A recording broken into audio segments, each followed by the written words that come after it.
ভক্ত, আপনার লোক, আপনার গোলাম, আপনার খাদেম, আপনি নিয়ে যান একে মুসলমানের কবরস্থানে কাফন দাফনের ব্যবস্থা করার দায়িত্ব এখন আপনার। আল্লাহু আকবার। সেই মরণ থেকে জান্নাত পর্যন্ত গ্যারান্টি নিয়েছে আমার নবীজি, সেই নিজের খাদিমকে নিয়ে যাচ্ছেন কোথায়? মদিনার মাটিতে। সাহাবায়ে কেরামকে বলছেন, আমার সাহাবায়ে কেরাম শুনো, একজন আশিকে রাসূল, প্রেমিকে রাসূল, প্রেমিকে নবীর জানাজায় কাঁধা দেওয়ার জন্য তাড়াতাড়ি করে তোমরা এসো। আল্লাহু আকবার। বলে একজন আশিকে রাসূলের জানাজা মদিনার মাটিতে আমরা ধুমধাম করে আজকে তার জানাজা উঠাবো। একজন জান্নাতি দুলহার আজকে আমরা জানাজায় সবাই শরীক হব। জোরে বলুন সুবহানাল্লাহ। জান্নাতি দুলহা নবীর প্রেমে মারা গেছে, এখনো একটাও সাজদা নেই, একটাও রোজা নেই, শুধু নবীর মুহাব্বত। আর সেও কেমন মুহাব্বত যে নবীর মুহাব্বতে শেষ। আল্লাহু আকবার। রাসূলুল্লাহ সাল্লাল্লাহু তাআলা আলাইহি ওয়াসাল্লাম মদিনার মাটিতে জানাজার নামাজ আদায় করালেন, জানাজা নিজে পড়ালেন। জানাজা পড়ার পরে সাহাবায়ে কেরাম দেখছেন যে আমার রাসূলে পাক পায়ের আঙ্গুলের ভরে এড়িটা উঠিয়ে উঠিয়ে চলছে। তো এড়ি উঠিয়ে চলে কখন? যখন পা রাখার জায়গা থাকে না তখন। তো সাহাবায়ে কেরাম জিজ্ঞাসা করছেন, ইয়া রাসূলুল্লাহ, ইয়া হাবিবাল্লাহ, আপনাকে এইরকম ভাবে কখনো চলতে দেখিনি, আজকে আপনি যেভাবে চলছেন, আজকে পায়ের এড়ি উঠিয়ে আপনি চলছেন, এর কারণটা কি? কি কারণে আপনি চলছেন এরকম ভাবে? আমার রাসূলে পাক বলতেছেন, একজন আশিকে নবী, প্রেমিকে নবী, জান্নাতি দুলহার জানাজায় আসমান থেকে রহমতের ফেরেশতারা মদিনার মাটিতে আজকে এমন ভাবে এসেছে যে মদিনার মাটিতে পা রাখারও জায়গা নাই। জোরে বলুন সুবহানাল্লাহ। পা রাখারও জায়গা নাই। মদিনার মাটিতে আল্লাহর রহমতি ফেরেশতারা এত করে এসেছে। জানাজার নামাজ পড়া হলো, কবর পর্যন্ত নিয়ে গেলেন। আমার নবীজি নিজে কবরে নেমেছেন। আল্লাহ, নিজে কবরে নেমেছেন। কবরে রেখা রাখার সময় সাহাবায়ে কেরাম দেখছেন যে আমার নবীজি একেবারে পাসিনা পাসিনা হয়ে গেছে। আর মুস্কি আম্বারের চাইতে খুশবুদার পাসিনা, মুস্কি আম্বারের চাইতে খুশবুদার পাসিনা। কবি বলতেছেন, পাসিনা তোমার মুস্কে আম্বার এমন খুশবু ছড়ালো। জোরে বলুন সুবহানাল্লাহ। পাসিনা তোমার মুস্কে আম্বার এমন খুশবু ছড়ালো। আর করিয়া আদব হুর ফেরেশতা চুমে বদনে মেখে নিল।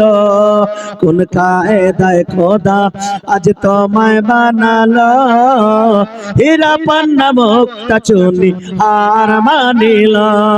তোমার নূরে সারা জগতে আলো। যে মুস্কে আম্বার চাইতে খুশবুদার পাসিনা, সেই পাসিনায় একেবারে যখন আমার রাসূলে পাক ঘেমে যেতেন, পাসিনা বের হতো, তো চেহারা মোবারক নুরিময় চেহারায় মনে হচ্ছে মতির দানা রাখা আছে। জোরে বলুন সুবহানাল্লাহ। চেহারা মোবারক আরো সুন্দর লাগতো দেখতে। সাহাবায়ে কেরাম যেন তাকিয়ে আছেন, কাপড় মোবারক ভিজে গেছে পাসিনায়।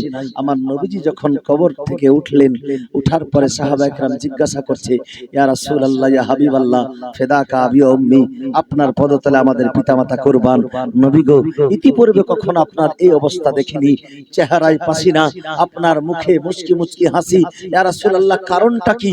আমার নবীজি বলেন যে আমার একজন গোলাম, যার সঙ্গে আমি জামিনদার, যার আমি জামিনদার হয়েছি, যখন আমি এই দুনিয়া থেকে জান্নাত পর্যন্ত যার জামিনদারি নিয়েছিলাম, সেই সময় যখন তার সঙ্গে আমি ওয়াদা করি, জান্নাতের হুর ফেরেশতারা দেখেছে, জান্নাতের ফেরেশতারা হুর ও গিলমারা দেখেছে, সেই হুর ও গিলমারা জান্নাতি পোশাক, জান্নাতি বিছানা, জান্নাতি ড্রেস নিয়ে তার কবরে আগে থেকে এসে উপস্থিত হয়ে আছে। জোরে বলুন সুবহানাল্লাহ।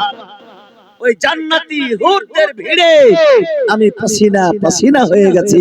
আল্লাহু আকবার। নবীর মুহাব্বত, নবীর ভালোবাসা ঈমানের জোর। ঈমান প্রথম, আমার নবীর মুহাব্বত প্রথম, আমল পরে, নামাজ রোজাও পরে।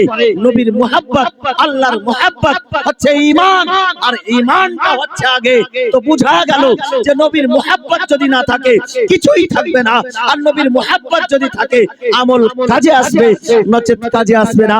বুখারী শরীফ, ইমাম বুখারী আলাইহির রাহমাতুর রিজওয়ান প্রথম খণ্ডে 6 পৃষ্ঠার মধ্যে হাদিসে পাক বর্ণনা করেন, লা ইউমিনু আহাদুকুম হাত্তা আকুনা আহাব্বা ইলাইহি মিন ওয়ালিদিহি ওয়া ওয়ালাদিহি ওয়ান নাসি আজমাইন। জোরে বলুন সুবহানাল্লাহ।